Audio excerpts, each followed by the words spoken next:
Assalomu alaykum kuzatuvchilar, bizda yangi zakaz. Bu yerda 3 fazalik liniya kelgan.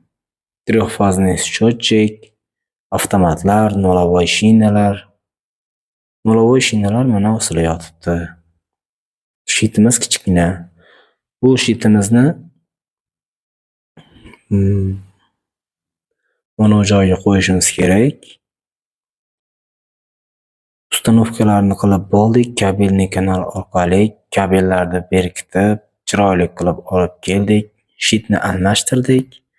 Shitni yoniga surjanlik kerak bo'lib qoladi deb, bezopasniy rozetkalarni o'rnatib berdik. Shitimiz ochilganda avtomatik yonadigan podsvetkalar qo'yib berganmiz. Ishimizni ko'ringlar, baholab ketinglar.